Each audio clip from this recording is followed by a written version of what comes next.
Subscribe my animation channel.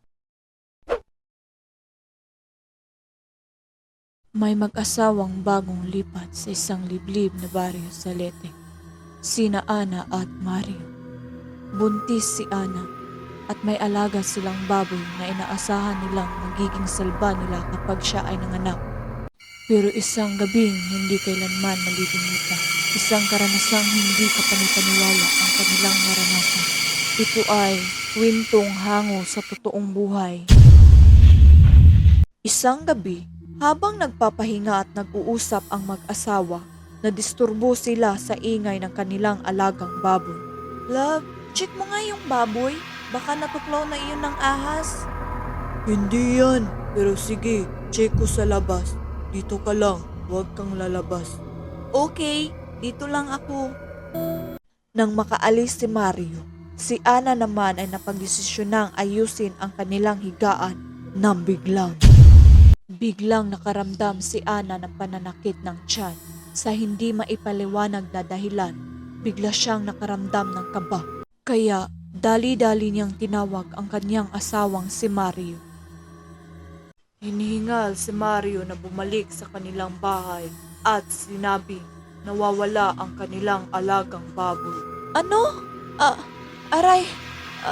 Sobrang sakit ng Hindi natapos ni Ana ang sasabihin nang bigla na namang may malakas na kalabog galing sa kanilang kusina. Ano yun? Love, natatakot ako. Diyan ka lang. Titignan ko lang ang kusina. Naramdaman ni Mario ang matinding kaba.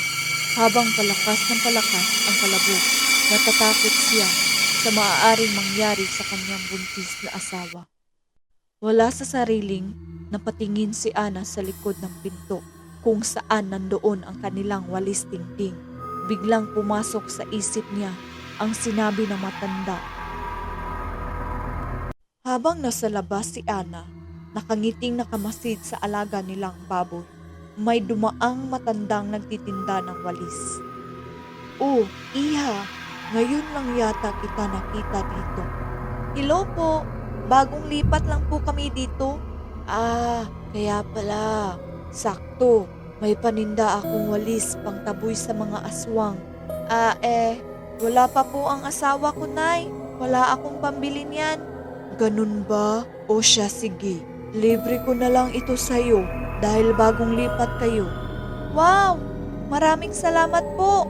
Ilagay mo lang iyan sa pinto para hindi makapasok ang masamang espiritu o mga aswang. Sige po nang. Maraming salamat sa walis. O siya, Iha. Mauuna na ako. Basta yung bilin ko ha, huwag kalimutan. At mag-ingat kayo ng pamilya mo. Kahit hindi naniniwala si Ana sa sinabi ng matanda, tinupad pa rin niya ang bili nito at inilagay ang walis sa pinto. Laking gulat ng mag-asawa nang biglang lumabas ang kanilang alagang baboy sa kusina. Love, doon ka sa kama! Diyos ko, anong nangyari sa alaga natin, Love? Dahil ang baboy na inaasahan nila ay nasa harapan nila na may kakaibang aura. Nanlilisik ang mga mata, nakalabas ang pangil na animoy kakain ng tao habang tumutulo ang laway nito. Diyan ka lang sa likod ko. Love, natatakot ako. Ako ang bahala. Huwag kang matakot. Nandito lang ako. Protektahan ko kayo ng anak natin. Diyos ko, bakit ganyan ang itsura ng alaga natin, Love? Animoy isang aswang na baboy. Ang baboy ay nanlilisik ang mga matang nakatingin lang sa buntis. Hindi alintala ang padre di pamilyang nasa kanyang harapan. Love, huwag mong patayin. Hindi natin yan mapakinabangan pag nagkataon. Nang akmang lalapit ang baboy, tinaboy ito ni Mario. Pinipigilan itong makalapit sa buntis na asawa, pero sadyang hindi natitinag ang baboy, kaya nakipagsuntukan siya dito. Habang abala si Mario sa pakikipaglaban sa baboy, kinuha ni Ana ang walis at ibinigay ito sa kanyang asawa. Yan, gamitin mo, Love. Sabi-sabi ng matatanda, ang walis tingting ay pangtaboy ng mga masasamang espiritu o mga aswang. Naniniwala ka dyan? Anong magagawa ng walis tingting na ito? Subukan lang natin. Walang mawawala kung susubukan natin.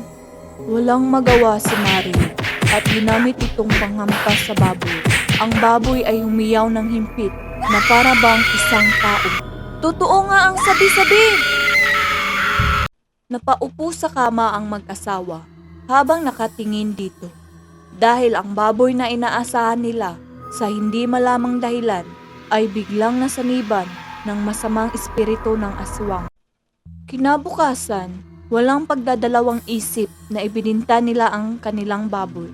Ang karanasang iyon ang tuluyang nagpabago sa paniniwala ng mag-asawa na ang mga aswang ay totoo at isa sila sa mga magpapatunay niyon. Talaga namang paldo ako dito. Sakto, pang salba sa buntis kong ate. Ayos yan, pre. Kaya subscribe na kayo kay Minimation, guys. Maraming salamat sa suporta. Naniniwala ba kayo sa mga taong aswang? Ang kwento natin ngayon ay hango sa totoong buhay. Isang karanasang nangyari mismo sa aking pamilya. Kaya't samahan niyo ako at simulan natin ang kwento. Sa isang bayan sa Visayas, may isang matandang pinaghihinalaang aswang. Ngunit para sa nakararami, ito'y mga sabi-sabi lamang. Marami ang hindi naniniwala, kabilang na ang pamilya ni Mario. Subalit, may isang pangyayaring yumanig sa kanilang paniniwala at iyon ang ating tuklasin. Kilalanin natin ang mag-asawang si Mario at Ana, bagong kasal mula sa Mindanao na lumipat sa Visayas kung saan naninirahan ang pamilya ni Mario. Isang araw, habang naglilibot si Ana kasama ang nakakabatang kapatid ni Mario, napadaan sila sa isang bahay. Dito kami naliligo ate kapag maraming tao sa tabay. Madalas din dito naglalaba ang mga tao kasi tahimik at sobrang linaw ng tubig. Ah, ganun ba? Pero parang walang tao dyan. Meron yan ate. Nasa loob lang. Hindi lang masyadong lumalabas. Bakit naman? Doon na tayo mag-usap. Sige. Parang walang tao sa bahay na yun. At bakit parang walang bintana? Hindi ko rin alam ate. Pero sabi-sabi ng mga kapitbahay, isang aswang daw ang nakatira dun. Nako, sabi-sabi lang ang mga iyan. Ang daming tao dito, imposibleng may aswang. Oo nga pero kahit ganun, iyon talaga ang sinasabi nila. Pero karamihan din sa kapitbahay, hindi naniniwala. Ayun naman pala.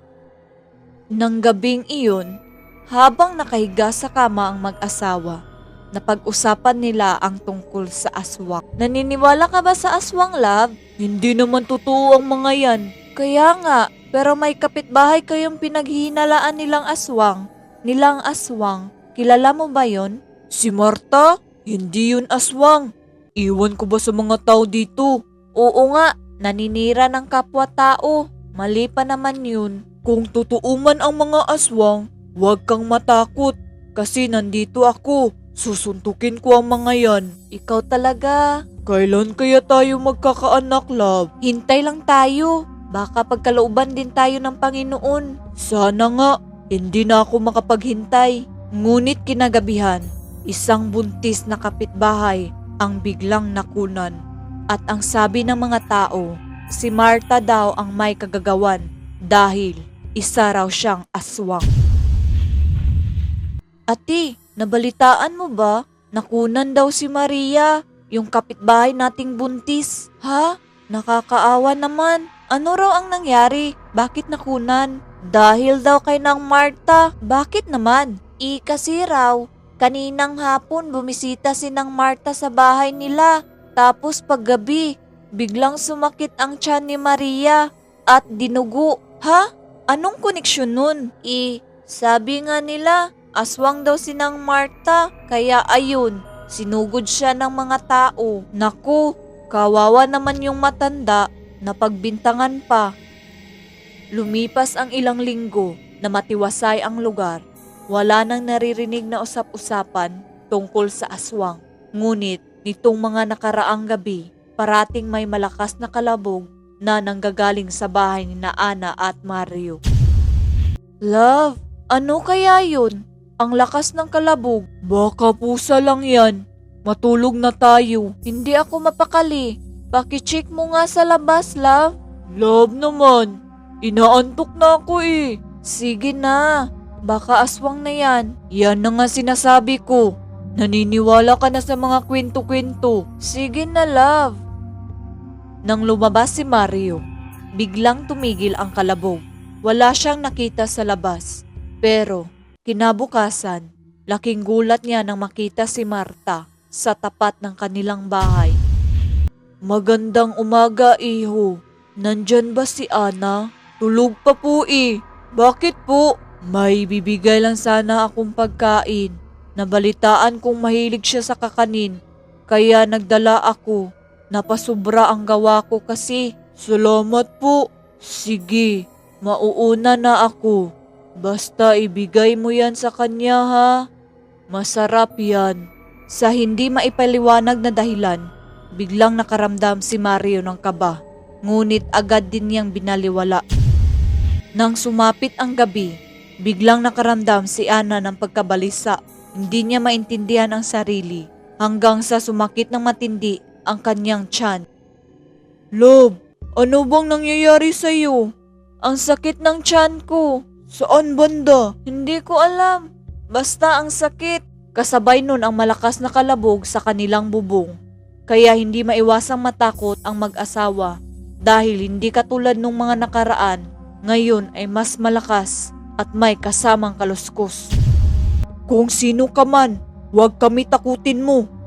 Love, ang sakit. Biglang dinugo si Ana, kaya dali-daling tumawag ng saklolo si Mario sa mga kapitbahay.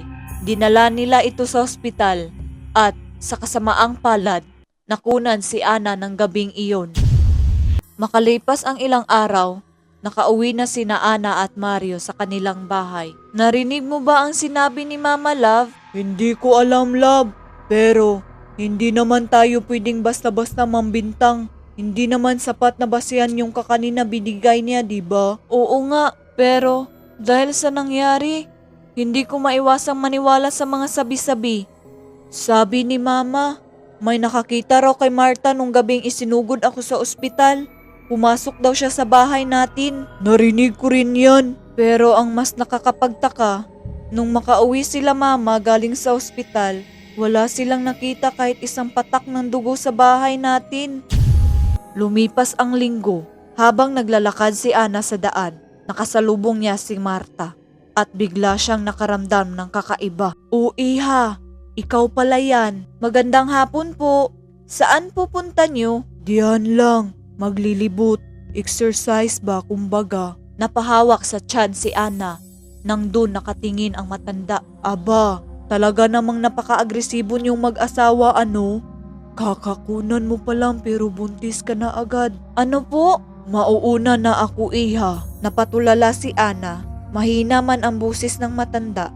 Malinaw na malinaw niyang narinig ang sinabi nito. Kaya ng gabing iyon, ikinwento ni Ana ang nangyari sa kanyang asawa. Kaya pinabili niya ito ng pregnancy test. Laking gulat nila na makumpirmang buntis nga ulit si Ana. Diyos ko, paano niya kaya nalamang buntis ako? Sabi-sabi pa naman ng matatanda, malakas daw ang pang-amoy ng mga aswang. Hindi kaya totoo talaga ang mga aswang? At isa na dun si Marta. Kinalaunan, matapos ang ilang buwan, nagpasya ang mag-asawa na lilipat sa Leyte kung saan taga roon si Ana. Doon nila napagpasyahang magsimula muli, malayo sa baryong nagbigay sa kanila ng misteryo at lungkot na hinding-hindi nila malilimutan.